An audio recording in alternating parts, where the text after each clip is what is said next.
Et bonjour à tous et à toutes et bienvenue sur ma chaîne pour une nouvelle présentation. Et aujourd'hui, je vous présente un tarot. Et aujourd'hui, je vous présente un tarot. Il s'agit du White Flight Tarot.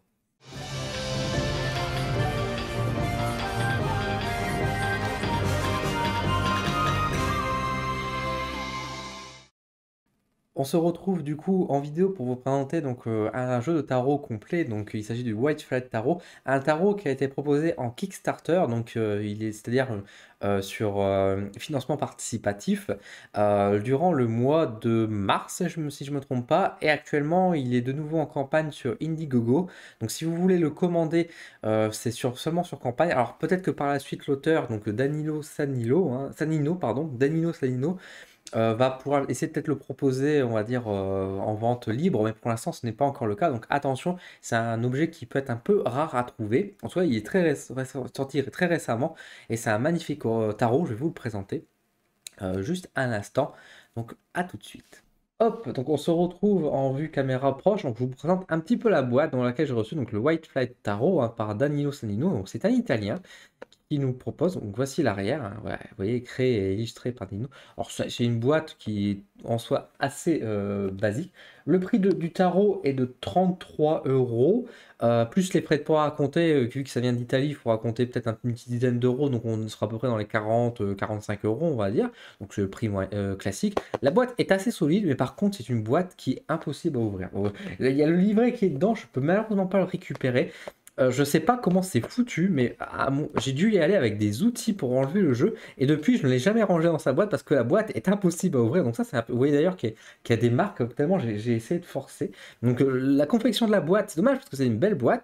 C'est une boîte solide, mais impossible à ouvrir. Donc là, il y a un petit défaut. Il manque sans doute, vous savez, il y a parfois dans certaines boîtes une petite languette pour pouvoir tirer. Il manque sans doute cette petite languette dans ce jeu de boîte. Alors je sais pas si dans la campagne de Indiegogo, ils vont y penser, mais en tout cas, je le souhaite. Alors du coup, vous n'avez pas le livret, mais bon, le livret, c'est un petit feuillet, hein, c'est des petites feuilles qui sont rattachées tout simplement. Il faut quand même remarquer et noter qu'il y a l'avantage d'être en plusieurs langues. À mes souvenirs, il y avait 4 langues, dont le français, donc ça c'est plutôt bien, avec la signification des cartes, de chaque carte, à l'endroit, également à l'envers, avec une petite phrase. Donc bien sûr, ça n'allait pas beaucoup plus loin, mais j'ai trouvé ça plutôt complet pour un jeu de tarot auto-édité, hein, à travers bien sûr le financement participatif, et qui avait aussi du français, de l'anglais, de l'italien, de l'allemand, enfin donc c'était quand même plutôt bien. Je vais vous présenter maintenant donc les 78 cartes qui font partie donc de la série du tarot, donc du White Flag Tarot. Donc White Flag Tarot, donc le tarot de la mouche blanche. Alors l'auteur avait expliqué dans une interview à mes souvenirs qu'il l'avait nommé ainsi parce que dans son coin il y a beaucoup de mouches blanches, notamment dans son enfance il en voyait beaucoup et enfin il y avait toujours vu une symbolique très spirituelle. Alors je vais vous présenter les cartes du tarot. Donc elles se présentent de cette manière-là. Donc vous voyez au niveau de la taille de ma main, au niveau des cartes, nous sommes sur des cartes assez classiques en taille. Les illustrations sont toutes faites par l'auteur, hein, de ce tarot, Danilo Sanino. Elles sont en anglais, forcément, hein, enfin, ouais, elles sont en anglais, pardon, les cartes, mais bon, après, Charles Tarot, une fois que vous connaissez, c'est pas bien compliqué. Donc on commence avec la carte du fou. Je les ai toutes triées pour qu'on les voit dans l'ordre. À chaque fois, vous allez voir ici un petit symbole de astrologique. C'est toujours un petit plus appréciable. Donc là, on a quelques planètes ou les signes également du zodiaque. Donc ça, c'est intéressant. Je ne m'y connais pas assez en astro pour définir ce que c'est Ah, attendez, que je me trompe pas. Est-ce que c'est pas Saturne ou Neptune? C'est peut-être l'un des deux. Je ne me connais pas assez pour vous définir ce que c'est comme signe astrologique.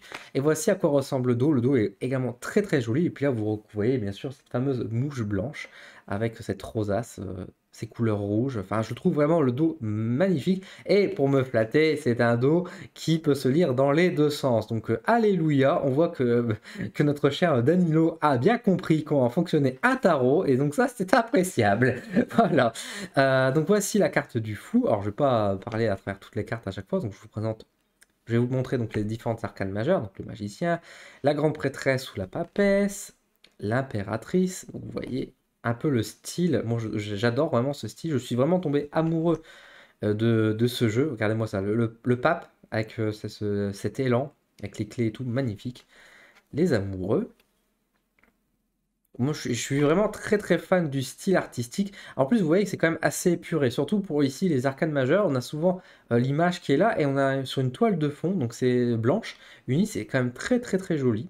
La force, qui est ici donc, avec en numéro 8, que parfois on pouvait le voir dans les certains tarots qui sont inversés avec la justice. L'ermite. L'ermite, elle est très forte aussi, hein. Les illustrations sont très symboliques également, elles sont très très très belles. Pour ceux qui connaissent vraiment les significations de chaque signe, ça peut parfois vous dérouter, mais quand vous regardez bien, il y a toujours le symbole, la signification, il y a vraiment toujours un parallèle. Regardez-moi ça, la carte du pendu par exemple est vraiment très intéressante parce que là, le pendu, il est à l'endroit, mais on voit quand même ce personnage qui est un peu délaissé, donc il y a toute une interprétation qui est tout à fait possible, qu'on ne voit pas forcément dans des tarots classiques, et c'est ça que j'ai beaucoup aimé. La mort, vous voyez, magnifique également. La tempérance. Le diable, qui est très rigolo, qui est pas aussi sexy que certaines personnes aiment le voir, hein. La tour, avec ce météorite qui est tombé. L'étoile. La lune, qui est donc l'image qui était sur la boîte, hein, qui est souvent mis en avant. Donc cette fameuse mouche humanisée finalement. Le soleil, elle est très très belle aussi, très très forte en symbolique, hein, le soleil ici avec le nouveau-né. Le jugement, incroyable. Magnifique le jugement. Bon, alors là, vous voyez, par exemple, on pourrait croire qu'il se fait attaquer et tout, et en fait, non, on s'aperçoit que le personnage est en train de se noyer, et qu'en réalité, les poissons sont en train de déchirer justement son costume pour le libérer. Sans doute le costume qui est en train de le faire couler d'ailleurs, hein, qui doit prendre l'eau, et du coup, les poissons sont en train de l'aider. Donc, c'est quand même une carte qui est très évocatrice justement du jugement. Je trouve ça incroyable. Et le monde. Donc ça, c'était pour les arcades majeures. Je vous présente maintenant les arcades mineures. Donc dans l'ordre. Donc ici, alors au niveau des As, on aura toujours le même dessin. Vous allez voir de toute façon avec les autres éléments. Donc on a toujours ce personnage qui tient l'élément en question. Donc on a ici donc l'As de Pentacle, l'As de denier. Le 2 de denier. Alors les mineurs, elles par contre, elles vont emprunter plus souvent des scènes. Donc c'est-à-dire qu'on aura, contrairement aux majeurs, où on avait vraiment un dos uni blanc avec la carte de personnage qui est au milieu, ici on aura souvent des scènes, des images, avec toujours bien sûr la représentation symbolique et numérologique de chaque carte. Et également en haut, vous voyez également les signes astrologiques qui sont rattachés dessus. 3 de denier, 4 de denier. Alors j'espère que je cadre bien, parce que là, je m'aperçois que je suis peut-être un petit peu haut. Le 5 de denier, très fort, hein. 6 de denier, le 7, 8, le 9 de denier, regardez comme elle est belle, avec le petit renard. Le 10 de denier est aussi magnifique. Ce château, c'est rose, très très belle. Et après, pour les figures, donc pour les cartes personnages, ça va être toujours à peu près la même chose, donc dans le même style, c'est-à-dire qu'on aura juste un personnage. On va quitter le monde de la scène et pour revenir sur un tarot un peu plus classique, avec juste la représentation des personnages.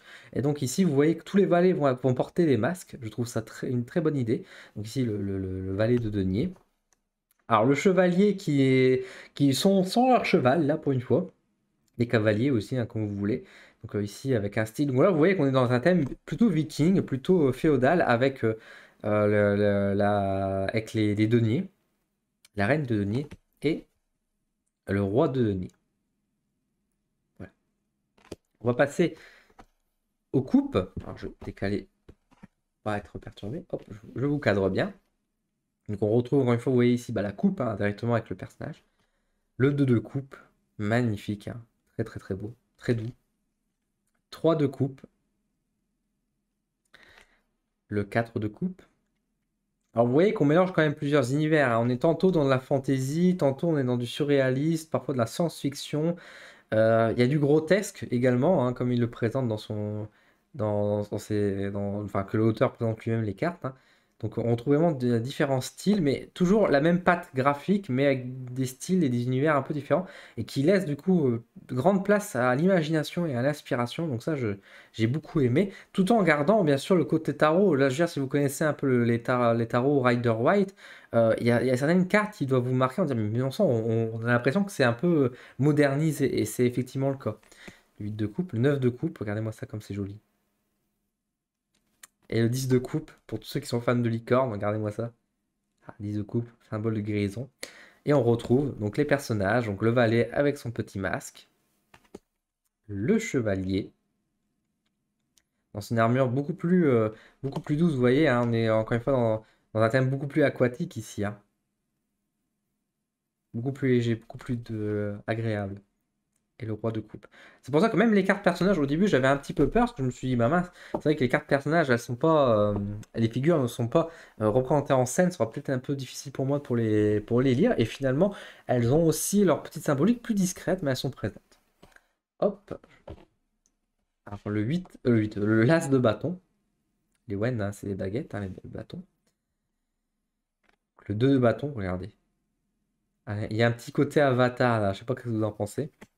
Le 3 de bâton qui suit beaucoup avec Vous voyez, il y a quand même une suite logique, hein. Le 4 de bâton. Le 5 de bâton. Vous voyez, combat face à un grand ours. Le 6 de bâton. Alors ici, le combat avec un dragon carrément. Elle est magique, hein, cette carte. Elle me rappelle un peu Notre-Dame de Paris dans le dessin animé de Walt Disney. Avec, vous voyez, quand il y a Charivari avec le carnaval et tout, avec les confettis, etc. Puis là, un peu le combat, il y a un truc qui me rappelle beaucoup ce dessin animé. Le 7 de bâton, donc là, ça devrait porter à Pocahontas dans un certain sens. Si on veut rester dans Disney. Regardez, le 8 de bâton, avec un dragon magnifique. Le 9 de bâton, Minotaure, très puissante.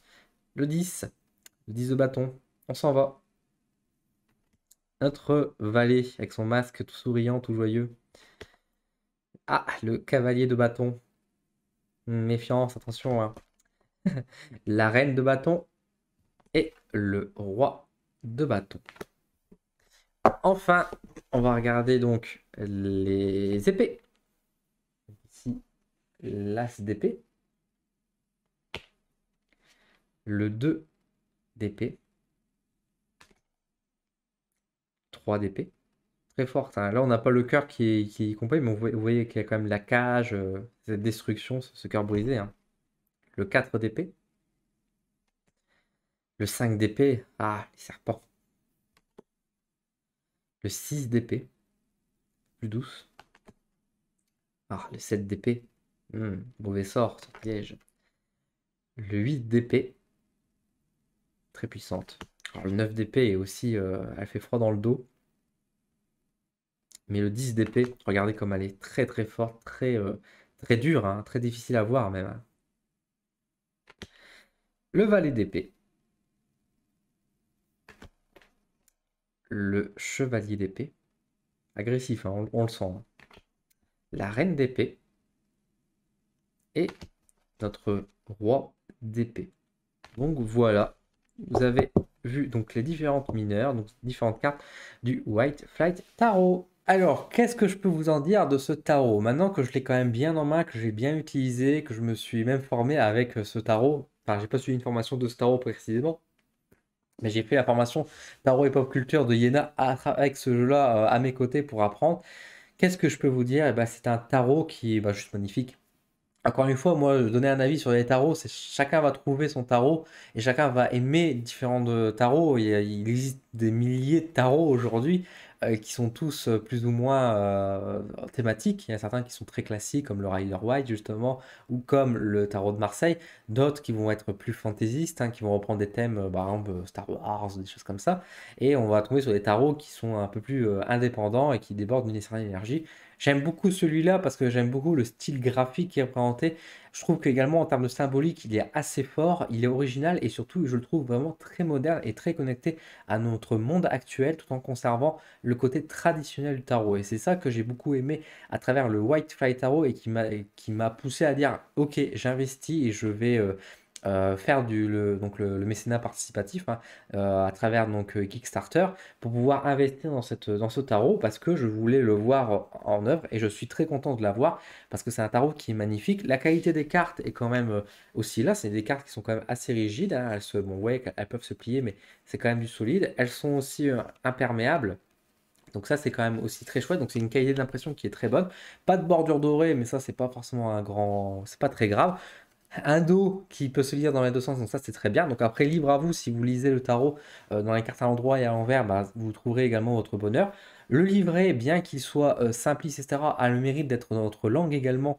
Je vous rappelle, c'est quand même un projet auto-édité, hein. Je vous ai présenté quand même des jeux qui sont faits en auto-édition, qui sont parfois beaucoup plus chers que ce jeu, que ce tarot-là, et qui pourtant a beaucoup moins de cartes, et que le livret n'est même pas n'accompagne même pas le jeu. Là, on est quand même dans un livret en multilangue d'un tarot. Donc c'est quand même remarquable, même pour le prix. Je veux dire, certes, c'est sur un financement participatif, mais enfin 33 euros pour le tarot. Je mets les frais de port à côté parce que, encore une fois, bon là, ça dépendra bien sûr où vous l'achetez, mais bon, en général, il faut compter effectivement entre, on va dire, 5 à 10 euros de frais de port. Mais je veux dire, on est quand même sur un jeu de 33 euros pour un tarot. C'est tout à fait le prix honnête d'un tarot aujourd'hui. Donc, et encore une fois, on a un tarot qui est quand même assez unique, qui est beau, qui a un style graphique qui est très intéressant. Les mineurs sont illustrés, donc c'est un gros avantage. Et même si vous voulez aller plus loin, si vous êtes un peu plus, on va dire, expert, on va dire, entre guillemets, dans l'ésotérique et dans le tarot, vous allez retrouver même des symboles astrologiques sur chaque carte qui correspondent à la,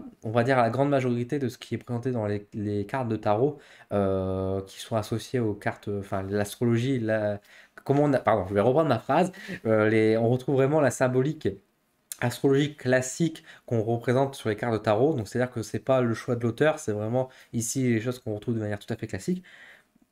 Vraiment, moi je l'aime beaucoup et c'est le tarot que j'utilise actuellement, que j'aime beaucoup. J'ai d'autres tarots, mais c'est vrai que je suis enfin à l'aise avec ce tarot-là réellement. Alors, j'en ai un autre qui me sert plus pour le sentimental, que j'aime bien utiliser également. Mais là, j'ai enfin un tarot qui est assez neutre pour pouvoir l'utiliser et pouvoir faire des tirages. Et mes derniers tirages que j'ai fait avec a été très bon, très puissant. Et j'arrive à nouer mon côté intuitif à la symbolique et ça c'est déjà très bien parce qu'il existe effectivement des tarots qui sont thématiques, mais qui parfois en oublient la symbolique, qui mettent juste une présentation, une image qui correspond bah, juste au thème associé, mais sans forcément relier à la symbolique de la carte, ce qui est un peu dommage. Ici, c'est le cas. Même les arcanes majeures qui peuvent nous dérouter, c'est là où il y a le plus, je trouve, de différence avec les autres jeux de tarot. Bah, j'ai beaucoup aimé parce que c'est des cartes c'est des illustrations qui me parlent également là où d'autres illustrations de plus traditionnelles me parleront moins, par exemple le tarot de Marseille, moi, il me parle pas beaucoup.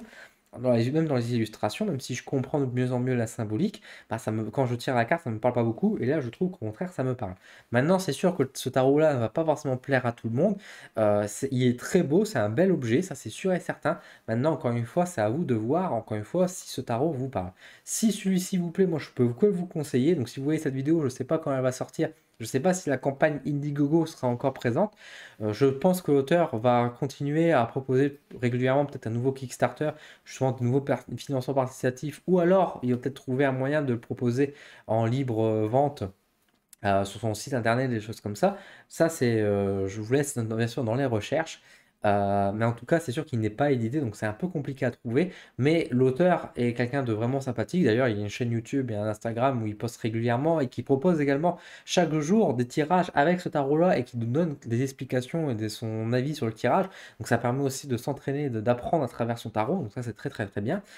Et comme l'auteur, je vous disais, il a envie aussi de partager son tarot à travers le monde, c'est un de ses souhaits. Il va probablement régulièrement proposer des campagnes. Alors, comme tout jeu d'oracle, comme tout jeu de tarot qui sont présentés en indépendant, faites attention si vous le trouvez en occasion sur Internet ou en dropshipping, hein, parce que certaines personnes, encore une fois, je vous dis, moi je l'ai payé donc à peu près avec les frais de port 40 euros. C'est fort possible que certaines personnes vont essayer de vous le revendre 60 si ce n'est pas plus cher. Donc attention de ne pas financer ce genre de personnes qui se permettent d'acheter en lot des jeux qui sont un peu rares pour les remettre sur leur propre boutique et les vendre beaucoup plus cher. Attention de ne pas tomber dans les défauts comme ça. Voilà. Voilà, je vous ai présenté un peu le tarot. Comme je dis, moi, il me parle beaucoup et je l'aime beaucoup. J'espère que cette découverte de ce tarot vous a beaucoup plu également. N'hésitez pas à me le dire en commentaire. Et je vous remercie. Je vous donne rendez-vous très bientôt sur ma chaîne. Et sur ce, je vous souhaite une excellente journée. À bientôt.